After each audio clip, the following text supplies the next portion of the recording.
امشب در 24 پس لرزه‌های کشته شدن اسماعیل هنیه در تهران. שאנחנו במאבק מול ציר הרשע של איראן. זאת מלחמת קיום מול טבעת חנק של צבאות טרור וטילים. بنیامین نتانیاهو گفته هر گونه تجاوز علیه اسرائیل از هر مکانی بهای سنگین داره. سرنوشت حماس و جنگ با اسرائیل بدون اسماعیل هنیه، حذف رهبر سیاسی این گروه چه تأثیری بر آینده اون داره؟ و کشته شدن هنیه در تهران، تکرار شکست‌های اطلاعاتی جمهوری اسلامی به دست اسرائیل. از استودیوی ایران اینترنشنال این 24 است با فرداد فرحزاد. بینندگان ایران اینترنشنال در ایران و سراسر جهان سلام و وقت بخیر. مقامات حماس در واکنش به کشته شدن اسماعیل هنیه میگن اونها و جمهوری اسلامی خواهان انتقام ترور هنیه هستند، هرچند که به دنبال گسترش جنگ در منطقه هم نیستند. همزمان دولت ایران 3 روز عزای عمومی اعلام کرده و خواهان برگزاری جلسه فوری شورای امنیت سازمان ملل شده. رسانه‌های اسرائیلی هم میگن نشست فوق‌العاده کابینه امنیتی در ستاد ارتش این کشور به پایان رسیده. ساعتی پیش نتانیاهو نخست وزیر اسرائیل در نطق تلویزیونیش در تل‌آویو گفت این کشور برای هر سناریویی آماده است. همکارم اشکان صفایی از حیفا با ماست. اشکان، در اسرائیل چطور دارن دنبال میکنن این حمله رو؟ خب نکته مهم شاید این باشه که اسرائیل تا الان مسئولیت این حمله به هنیه رو بر عهده نگرفته رسما و خود نتانیاهو هم در همین سخنرانی که تقریبا 1.5 ساعت پیش داشت هیچ اشاره‌ای در واقع اصلاً به اسم اسماعیل هنیه نکرد.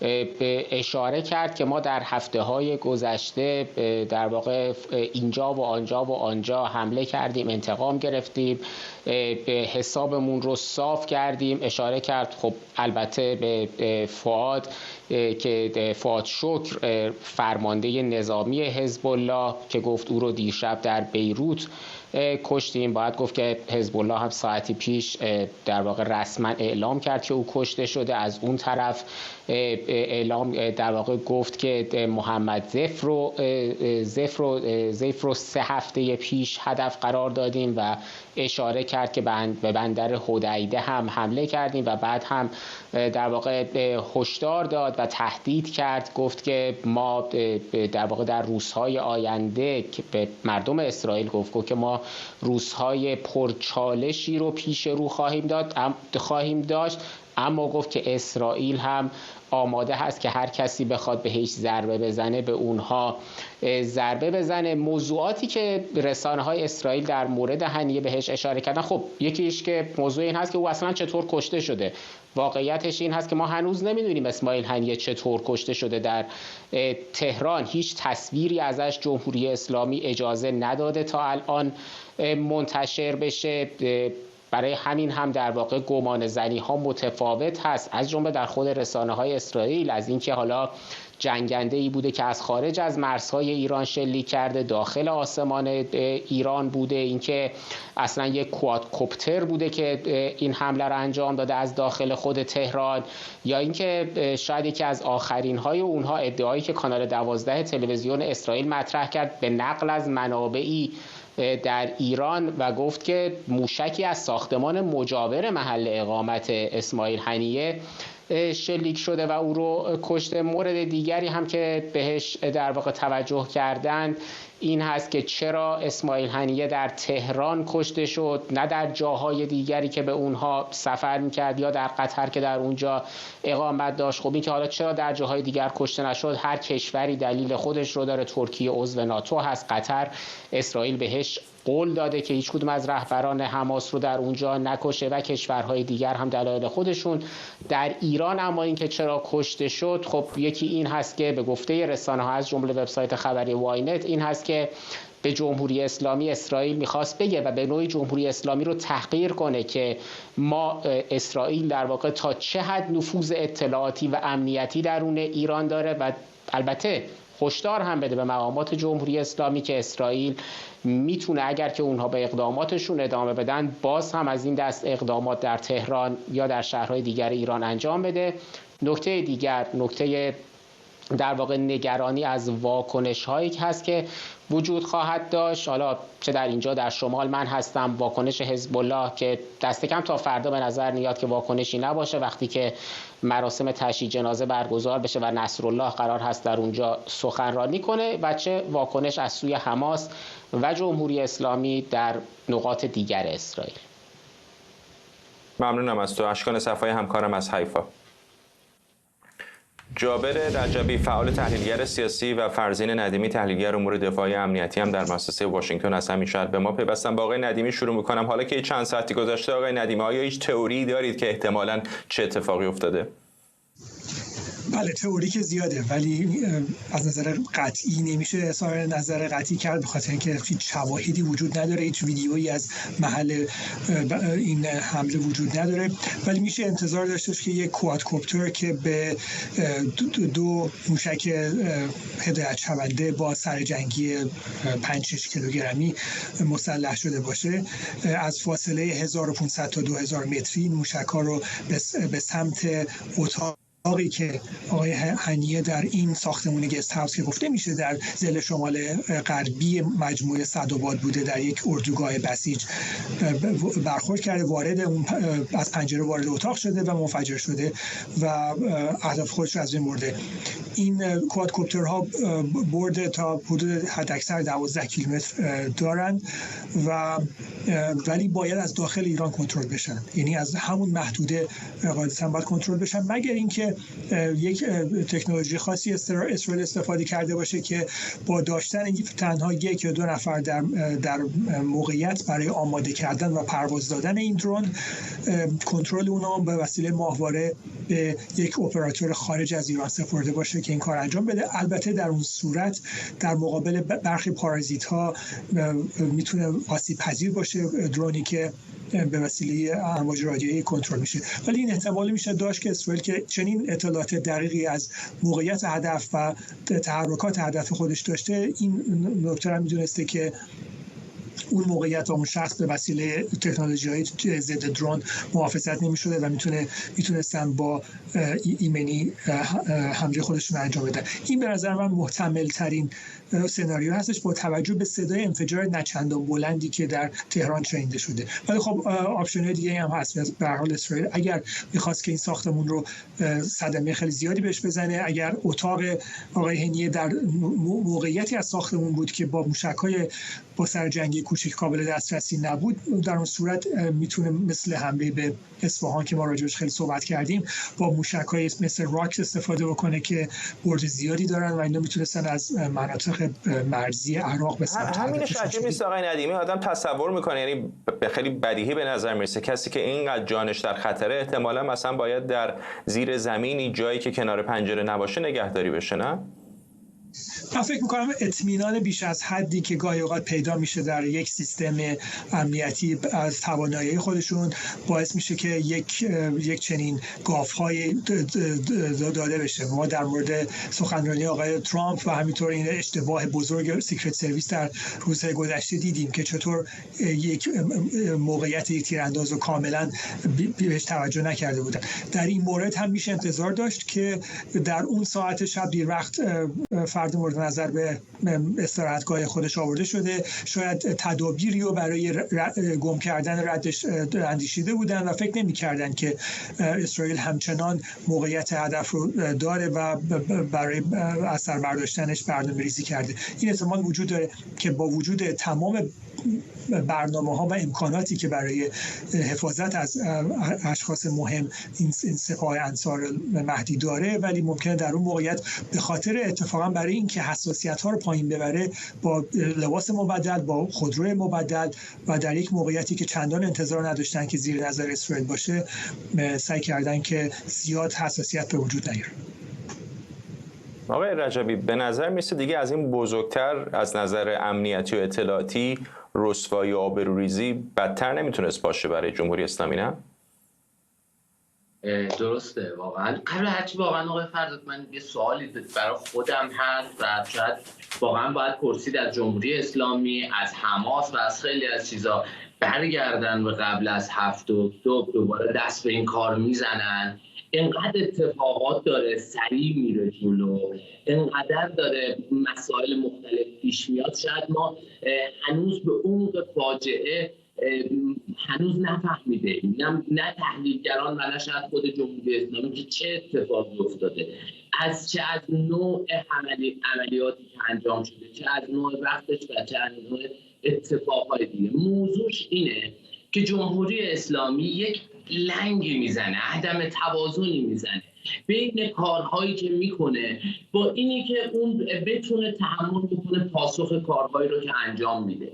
بالاخره نمیشه شما مثلا اسماعیل هنیه بیاد 7 اکتبر، بعد از 7 اکتبر اونجوری مثلا سجده و اینها بکنه، بعد بیاد بره شبش برج میلاد. اسرائیل هم اعلام کرده بود که ما میخوایم بزنیم. این شکست اطلاعاتی یک مجموعی از اون عدم توازنی که جمهوری اسلامی داره، بعد یک مجموعی از این توهمیه که داره، توهم قدرت و بازدارندگی که داره، یکی هم اون موضوع شکست اطلاعاتیه. این رو دقت داشته باشید، یک عملیات مثل این یکی اول نیاز به اطلاعات دقیق داره، اطلاعات نظامی دقیق که باید اطلاعات زنده باشه، یعنی اطلاعات بروز باشه، به دلیل اینی که مثلا این عملیات نمیتونه اطلاعات 3 روز قبل رو بهش بدن، اون باید همون لحظه رو داشته باشه. و هم نیاز به تکنولوژی داره و هم عامل انسانی در نزدیک هدف، اینی که حالا از این اتاق رفت به اون اتاق، قاعدتاً با تکنولوژی حتی اگر بشه رصد کرد اینقدر مطمئن نیست که دست به عملیات بزنه. یعنی وقتی که اسرائیل تونسته گزاره‌هایی رو از اطلاعات نظامی دقیق، از عامل انسانی، از تکنولوژی رو استفاده بکنه بعد از چیزی که شبیه فخری‌زاده شاهد بودیم، این همونجوری که من صبحم عرض کردم، این شکست برای کل نیروهای مسلح جمهوری اسلامیه. اما اون برش هم دقت داشته باشید، اسرائیل هم برای اینی که الان این وقت رو انتخاب کرد، به نظرم او امکان این رو داشته که قبل هم این عملیات رو انجام بده و یا امکان این رو داره که افراد دیگر رو انتخاب بکنه. اون فقط نسبت به شرایط منطقه تصمیم میگیره که مثلا فلان عملیات رو انجام بده. آقایان لطفاً با ما بمونید، میخوام یک کلیپ پخش بکنم از وزیر اطلاعات دولت قبلی، این کشته شدن اسماعیل هنیه در ایران در شرایطی که همین یک هفته پیش اگه به یاد داشته باشید اسماعیل خطیب وزیر اطلاعات دولت 13 متلاشی کردن شبکه نفوذ موساد رو نقطه عطف عملکرد این وزارتخانه در دولت رئیسی عنوان کرده بود. عملیاتی که وزارت اطلاعات در دولت 13 انجام داد، به نظر شما اون نقطه عطف هستش در عملکرد وزارت اطلاعات؟ کدوم عملیات؟ از هم پاشوندن شبکه‌های نفوذ موساد. کجاها؟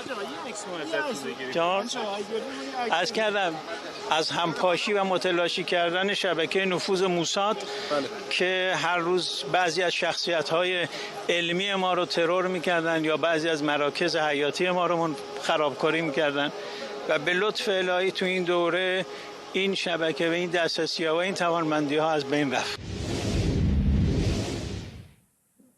خب آقای ندیمی، یعنی عملیات دیشب را اگر معیار قرار بدیم مشخصه که فاصله زیادی با آنچه که متلاشی کردن شبکه نفوذ موساد وزیر اطلاعات دولت 13 میگه دارند. حالا سوال بزرگ اینه که این اتفاق افتاده، رسوایی بزرگی هست هم از نظر سیاسی، هم از نظر اطلاعاتی، هم از نظر امنیتی. چه پاسخی میشه انتظار داشت از سمت تهران؟ خب به هر حال تهران پاسخ‌های مختلفی و سناریوهای مختلفی رو در نظر خواهد داشت با توجه به صحبت‌هایی که کرده و رهبر حکومت اسلامی قول یک پاسخ سخت و داده. میشه انتظار داشت که ایران با همکاری نزدیک و با هماهنگی بیشتر نسبت به حمله 13 و 14 اپریل حملاتی رو به داخل خاک اسرائیل انجام بده با همکاری حزب الله. به هر حال حزب الله هم یکی از فرماندهان اصلی خودش رو از دست داده و انگیزه‌ای داره برای واکنش نشون دادن و همینطور از گروه‌های میلیشیاهای عراقی، گروه‌هایی که در سوریه هستن و همینطور حوثی‌های یمن به صورت مشترک با هماهنگی بیشتر و با همراهی درون‌ها، موشک‌های کروز و احیانا تعدادی موشک‌های بالستیک ایرانی حمله رو شاید در ابعاد کوچکتر نسبت به حمله 13 اپریل ولی با برخی نکاتی کیفی بالاتر و با درس‌های آموخته شده بیشتر این حمله رو انجام بدن. البته من فکر می‌کنم زمانبندی این حمله اگر واقعا تصمیم گرفته شده باشه که چنین حمله انجام بشه با وجود ریسکایی که ممکنه در مورد پاسخ اسرائیل داشته باشه و باید اون ریسک‌ها رو بپذیرند و همینطور توانایی‌هایی که در حال حاضر وجود داره برای اجرای موفق چنین حمله‌ای بعد از مراسم تدفین اسماعیل هنیه در قطر عقب خواهد انداخت تا فرصت بیشتری برای تغذیه عملیاتشون داشته باشه. آقای رجبی، قبلا خب اتفاقات مشابه در ایران کم نیفتاده، نه به این بزرگی، ولی فخریزاده و چهره‌های دیگری داشتیم که ادعا میشه که اسرائیل اونها رو کشته. بعضی اوقات هم بالاخره هزینه‌هایی چهره‌هایی در سپاه پاسداران دادن، از جمله حسین طائب. فکر می‌کنید این بار هم کسی رو برکنار می‌کنن در داخل سپاه، به خصوص اطلاعات سپاه، یا شاهد تغییراتی به نظرتون خواهیم بود؟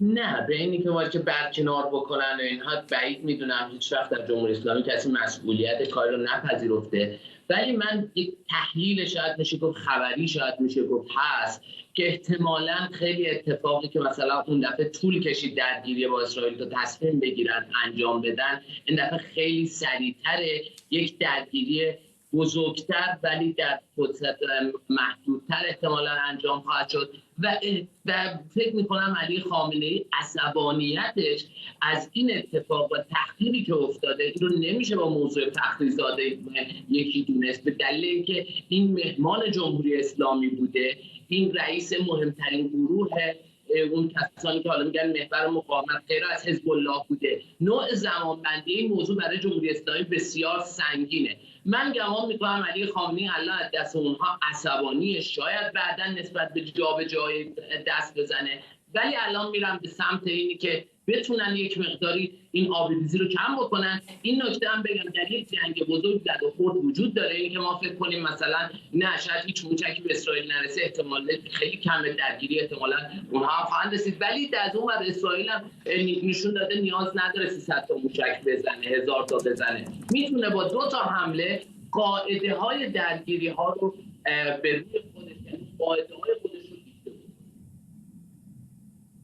ممنونم از هر دو شما. جابر رجبی، فعال تحلیلگر سیاسی، و فرزین ندیمی، تحلیلگر امور دفاعی و امنیتی در مؤسسه واشنگتن. در واکنش به کشته شدن اسماعیل هنیه، آنتونی بلینکن وزیر خارجه آمریکا گفته واشنگتن در کشتن رهبر حماس دخالتی نداشته و از اون آگاه نبوده. لوید آستین وزیر دفاع آمریکا هم با خودداری از اظهار نظر در این باره گفته جنگ اجتناب ناپذیر نیست، اما اگر اسرائیل مورد حمله قرار بگیره آمریکا قطعاً به اسرائیل کمک میکنه. خبرنگار ما سمیرا قرایی از وزارت خارجه آمریکا با ما. سمیرا، حالا چند ساعتی گذشته آمریکایی‌ها به نظر میاد که حالا اطلاعات بیشتری دارن، چه هست واکنش اونها؟ فرداد، این که اطلاعات بیشتری الان دارند یا از قبل داشتند نکته‌ایه که واقعا روشن نیست. در ابتدای امر آقای بلینکن بود که الان در خاور دور به سر میبره. از نظر زمانی روز امروز رو خیلی زودتر از بقیه مقام‌های آمریکایی اینجا در آمریکا شروع کرده، رفته با شبکه خبری آسیا CNA صحبت کرده و شاید بشه گفت مواضع کلی وزارت خارجه ایالات متحده رو همون ساعات ابتدایی بعد از اعلام این خبر آقای بلینکن روشن کرد که بعد از آقای بلینکن معاون سخنگوی که 1-2 ساعت پیش کنفرانس خبری داشت همون مواضع و همون صحبت‌های آقای بلینکن رو تکرار کرد، با این تفاوت که در رابطه با در جریان بودن ایالات متحده یک تناقض ظریفی اینجا مشاهده میشه. آقای بلینکن در اون گفتگو با شبکه خبری آسیا گفته بود که اول از همه در صحبتاش در شروع سخن گفته بود ایالات متحده نه هیچ گونه درگیری و دخالتی در این اتفاق داشته و نه در جریان این حادثه بوده. با این همه معاون سخنگو مشخصاً درگیری و دخالت رو تکذیب کرد، اما وقتی ازش پرسیدند که آیا از قبل در جریان قرار گرفته بوده یا نه، همونطور که پیشتر اسرائیل در عملیات‌های مشابه ایالات متحده در جریان قرار میداده، آیا در رابطه با هنیه هم این کارو کرده یا نه، که آقای پاتل گفت که در این رابطه نمیتونه جزئیاتی رو در اختیار رسانه‌ها قرار بده، این در حالی که آقای بلینکن رسما این مسئله رو تکذیب کرده بود. پس این چیزیه که این مقدار در این میان روشن نیست که آیا ایالات متحده از قبل در جریان بوده یا نه. آقای نتانیاهو هفته گذشته اینجا در ایالات متحده بود، همین روز چهارشنبه اینجا در کنگره سخنرانی کرد، روز پنجشنبه با آقای بایدن خانم هریس دیدار کرد، روز جمعه به فلوریدا رفت با آقای ترامپ دیدار کرد. اینکه این طرح و برنامه رو چقدر از قبل اسرائیل چیده بوده، آیا چیزی بوده که بعد از حمله به مجدالشمس آقای نتانیاهو چیده، قبل از اون چیده شده، بعد از اون اتفاق اسرائیل جلو انداخته، چقدر این رو در هفته گذشته آقای نتانیاهو با بایدن و ترامپ و هریس و اینها مطرح کرده یا با جک سالیوان، اینها برای ما روشن نیست. پس ایالات متحده در حال حاضر میگه من درگیری و دخالتی نداشتم، آقای بلینکن میگه در جریان نبودم و اون روایتی که در این میان بیش از همه سعی میکنند که بهش بال و پر بدن، بحث توافق و آتش بس است. هیچ گونه گمان زنی در رابطه با اهمیت این حمله انجام نمیدن. به کل میگن که راجع به این مسئله چه اظهار نظری نمیکنند که چه تأثیری ممکنه بگذاره، حرکت ها در منطقه، تنش ها، درگیری ها رو به کدوم سمت ببره، راجع به این هیچ صحبتی انجام نمیدن. اما همچنان روی آتش بس بسیار دارن مانور میدن. هیئتی از وزارت خارجه و شورای امنیت ملی راهی منطقه شده به رهبری برت مکگرک از شورای امنیت ملی و آقای بلینکن هم مدام در صحبت‌ها راجع به این آتش بس و این توافق صحبت می‌کنند و تنها نقطه محوری در استراتژی فعلی آقای بایدن برای منطقه همین بحث آتش بس است و آزاد کردن گروگان‌ها. آکسیوس اخباری رو منتشر کرده و میگه دولت بایدن به شدت نگران هست از اینکه این اتفاق بخواد مسئله آتش بس و صلح رو تحت شعاع قرار بده. با این همه ایالات متحده فکر میکنه که این اتفاق ممکنه آتش بس رو تحت شعاع قرار نده. اسرائیل مخالف است، فکر میکنه که در آینده نزدیک ممکنه که صحبت‌ها به یک توقف کوتاهی برسه. این رو باید ببینیم، ولی ایالات متحده به جد دنبال این هست که آتش بس رو ایجاد بکنه. میراث بایدن معتقدند که این مسئله خواهد بود، ولی اینکه این چه تأثیری خواهد گذاشت، آیا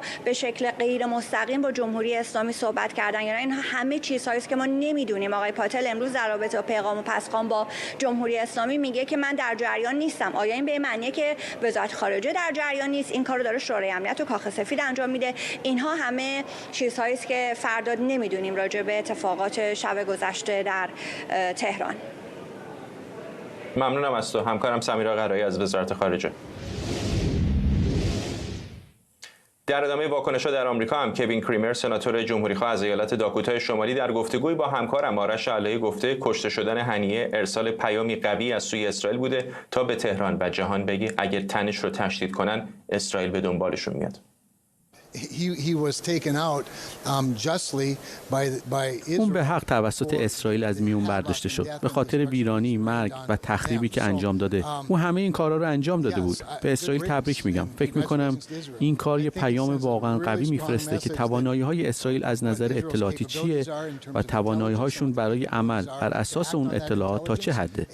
فکر میکنم اونا به تهران و جهان این پیام رو فرستادن که اگه شما تنش رو تشدید کنید ما به دنبالتون میایم. بنابراین فکر میکنم این یه پیام قوی بود و اینکه همه چیز در نهایت به صلح منجر خواهد شد. ترور اسماعیل هنیه در تهران در ادامه سلسله ترورهای سالهای اخیر در ایرانه که به اسرائیل نسبت داده شده. در آذر 1399 محسن فخریزاده از مدیران ارشد هسته‌ای و فرمانده ارشد سپاه پاسداران در حومه تهران ترور شد. مرداد 1399 ابو محمد المصری مرد شماره 2 القاعده و دخترش عروس بن لادن هم در تهران کشته شدند. پیشتر در بهمن 1385 اردشیر حسینپور اولین دانشمند هسته ایران بود که ترور شد. به دنبال او مسعود علی محمدی در دی 1388، مجید شهریاری در آذر 1389 و مصطفی احمدی روشن در دی 1390 سه دانشمند هسته‌ای دیگری بودند که در تهران یکی بعد از دیگری ترور شدند. این ترورها عموماً با انفجار بمب یا شلیک از موتورسیکلت انجام شدند. مقامات ایران همواره اسرائیل رو مسئول این حملات دونستند، اما اسرائیل به صورت رسمی تا به حال مسئولیت هیچ یک از این عملیات رو نپذیرفته. مرداد فرهمند تحلیلگر مسائل خاورمیانه از استانبول و منشه امیر کارشناس امور خاورمیانه از اورشلیم با ما هستند. با آقای فرهمند شروع می‌کنم. چقدر فکر می‌کنید معادلات رو الان تغییر میده این ترور؟ خب اگر که ما تصور بکنیم که این ترور باعث بشه که آتش جنگ فراگیری رفت افته بشه و این رو عبور اسرائیل از خط قرمز بدونیم، من گمان نمی‌کنم که این اتفاق بیفته. ایران اگر که پاسخی به اسرائیل بده، فکر نمی‌کنم که دوباره اون عملیاتی که وعده صادق نام گرفت و فکر می‌کنم 2-3 ماه پیش انجام شد، اون به خاطر اسماعیل هنیه تکرار بشه. اسماعیل هنیه هر قدر که برای ایران عزیز بود، به اندازه سرداران سپاه که در سوریه کشته شدن، در کنسولگری ایران در دمشق یا بنده قاسم سلیمانی عزیز نبود که ایران بخواد که دست به اقدامی بزنه که امکان برافروختن آتش جنگ داشته باشه و سرمایه خودش و سرمایه‌ای که روی گروه‌های همپیمانش در منطقه گذاشته قربانی اسماعیل هنیه بشه. اگر در خصوص روند جنگ غزه هم بهش نگاه بکنیم، اینکه امروز در برخی از آمدها گفته شد که ترور اسماعیل هنیه مذاکرات آتش‌بس رو به بنبست میرسونه، اون هم گمان نکنم که اتفاق بیفته، چون که برای حماس خروج از این وضعیت تنها راهش مذاکرات آتش‌بسه و تنها راهی که میشه حماس پیدا بکنه تا بتونه حداقل بقای خودش رو تضمین بکنه این هستش که به نوعی با حمایت بین‌المللی، حمایت قدرت‌های منطقه‌ای و جهانی اتفاق بیفته که اسرائیل تمام آتش بس بده و این با مذاکره امکان پذیره، مذاکراتی که حماس هم باید خودش غیر مستقیم حضور داشته باشه. بنابراین حذف اسماعیل هنیه در روند مذاکرات منتهی به آتش بس احتمالی هم تغییری ایجاد نخواهد کرد. آقای امیر، به نظر میرسه همین الان هم منطقه انبار باروت. نگران نیستید این جرقه‌ای که اسرائیل در گوشه و کنار از لبنان تا تهران داره میزنه در نهایت ممکنه یهو منجر به یک انفجار بزرگتر در منطقه بشه؟ آقای فرداد، با درود به شما آقای فرهوند و بینندگان، من این پرسش شما رو کاملا معکوس میکنم. اسرائیل نبود که به غزه حمله کرد، اسرائیل نیستش که به حزب الله لبنان حمله میکنه، اسرائیل نبود که به حوثی‌های یمن حمله میکنه، اسرائیل نبود که کتایب حزب الله در عراق رو مورد حمله قرار داد. اسرائیل حق داره که اون سران ترور رو مجازات بکنه. اگر بگیم که این مجازات باعث نابودی اون سازمان ها خواهد شد، مطلقا نه، ولی یک نوع هشداری، یک نوع مجازات، یک نوع قدرت بازدارندگی است که اسرائیل حق داره از موجودیتش دفاع بکنه و این کارها رو انجام بده. چاره دیگری نیست. اسرائیل در طول 10 سال اخیر که فلسطینی ها نزاع بی‌امانی رو علیه اسرائیل آغاز کردن و ادامه میدن، 10 تن از این سرکردگان یا مهره‌های اصلی سازمان‌های ترور رو نابود کرده. این بخشی از جنگ، بخشی از مبارزه است، بخشی از حق دفاع اسرائیل. اگر حماس جنگ رو متوقف میکرد، تسلیم میشد، اسلحه‌اش رو زمین میگذاشت، گروگان‌های اسرائیلی رو آزاد میکرد، این جنگ تمام میشد، ولی نکردن. از همه مضحک‌تر این که حکومت ایران میآید و 10 سرکرده تروریست را از کشورهای مختلف دعوت میکنه به حضور در مراسم تحلیف و از اونها تجلیل میکنه و اونها رو به ادامه ترور علیه اسرائیل تشویق میکنه. ولی وقتی که اسماعیل هنیه در تهران کشته میشه، حکومت ایران داد و فریاد برمیاره و به شورای امنیت حمله میکنه و میگوید که اسرائیل تجاوزکار بوده. این تصویر رو باید این چنین مشاهده کرد و این چنین بررسی کرد. اسرائیل تجاوزکار نیست، نمیخواهد به دیگران آسیب برسونه، ولی همه اونها یک صدا و یک گام میخواهند اسرائیل رو خفه بکنن. بنابراین اسرائیل حق داره برای دفاع از خودش اون اقداماتی رو که لازمه انجام بده. البته با کشته شدن اسماعیل هنیه هیچ مسئله حل نمیشه، فقط به تعویق میفته. فردا یا پس فردا میآیند و فرد دیگری رو به جای هنیه میگذارن. این که آیا کشته شدن هنیه در روند صلح و امکان برقراری آتش بس در غزه آسیب خواهد رساند، 2 جناح در اسرائیل وجود داره. یک جناح میگوید که بله این الان مذاکرات غیر مستقیم با حماس رو متوقف میکنه و دیگران میگویند که خیر، یحیی سنوار حساب میکنه که همان گونه که اسرائیل رفت در تهران و رئیس دفتر سیاسی حماس رو نابود کرد و در لبنان به ترور صالح العروری و دیگران دست زد، فردا ممکنه نوبت خودش هم برسه. بنابراین ممکنه این امر یحیی سنوار رو تشویق بکنه که نرمش بیشتری نشون بده که بشه جنگ غزه رو به پایان برد. آقای فرهمند، مذاکرات دیپلماتیک همیشه یک شکل نیستن، بعضی اوقات از روی حسن نیتن، بعضی اوقات از موضع قدرتن. به هر حال فکر کنم کمتر کسی شک داره که آنچه که اسرائیل به نظر میرسه در تهران انجام داده ضربه شست بزرگی بوده و پیام‌های متعددی در یک حمله داره، هم به تهران داره پیام میده، هم به حماس داره پیام میده، اون هم درست در روز تحلیف رئیس جمهوری جدید ایران. چقدر اتفاقا فکر میکنید که چنین حمله ممکنه حساب کار رو در هم تهران هم در بین رهبران حماس تغییر بده و فکر بکنن خیلی خب طرف مقابل خیلی قوی تر از اون چیزی است که حتی شاید تصور میکردیم و اتفاقا حاضر بشن امتیازاتی بدن؟ دقیقا همونطور هستش که شما توصیف کردید آقای فرزاد. اما اسرائیل همونطور که گفتید حالا دست بالاتری پیدا کرده، ضربه شست محکمی نشون داده.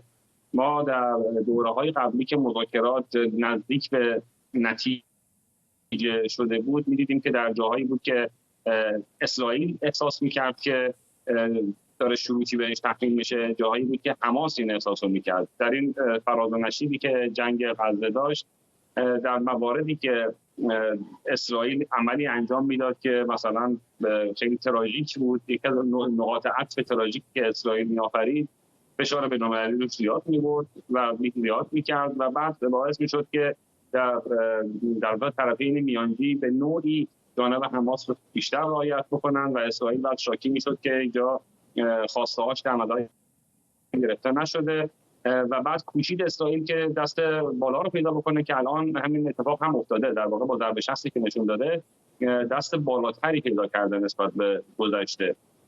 همین که اونطور که اشاره کردم برای حماس تنها راه برون رفت این هستش که این جنگ با مذاکره به پایان برسه، با آتش‌بس به پایان برسه. در غیر این صورت خب اسرائیل صرف نظر از اینکه چه هزینه انسانی به بار میاد، صرف نظر از اینکه چه تراژدی ایجاد میشه و چقدر افراد بیگناه کشته خواهند شد، ولی اینکه 100,000 نفر کشته بشن، این عملیات رو انقدر ادامه میده که با استفاده از برتری نظامی که داره سرانجام کنترل کامل غزه رو دست بگیره و حماس رو در غزه زمینگیر بکنه به بهای انسانی بسیار بالا و این سرنوشت مختوم این جنگه اگر صرفاً از بعد نظامی پیش بره. بنابراین برای حماس تنها راه برون رفت این هستش که از راه سیاسی و از طریق مذاکره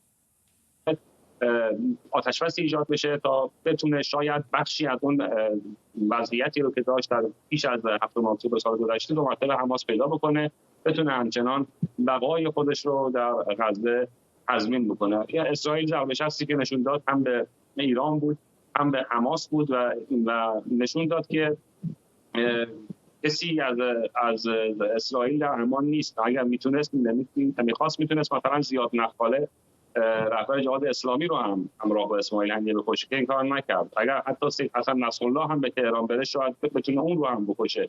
نشون میده که اسرائیل هم محاسبه میکنه. یعنی این رو هم باید در نظر گرفت. اسماعیل هنیه قبلا هم تهران رفته بود اما ترور نشد.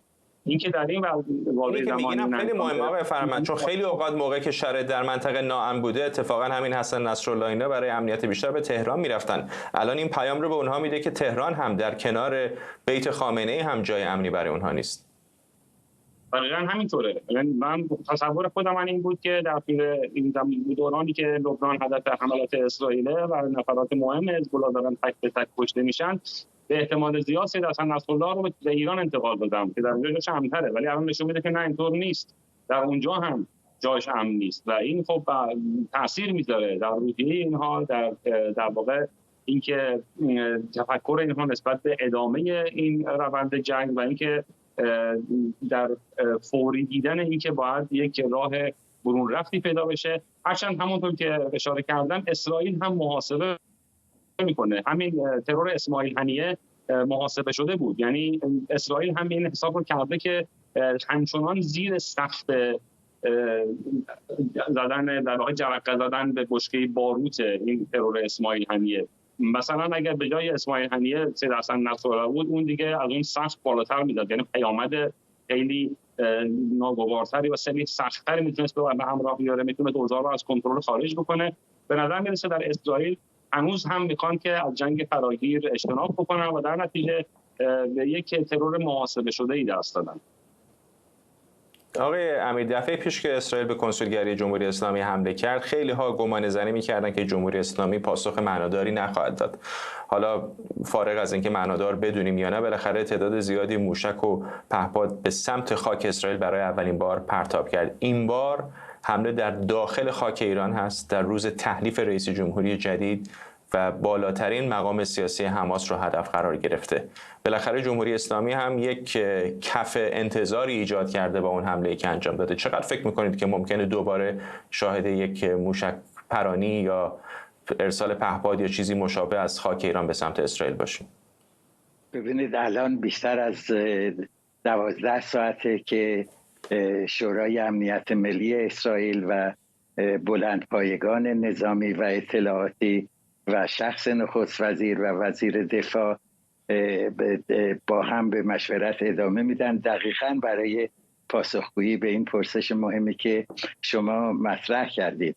اسرائیل الان از دیدگاه من، رژیم ایران با یک بنبست و با یک مشکل بسیار دشواری روبرو است. شما به واکنش ایران پس از بمباران آنچه که کنسولگری مینامید اشاره کردید و اون در خاک ایران نبود.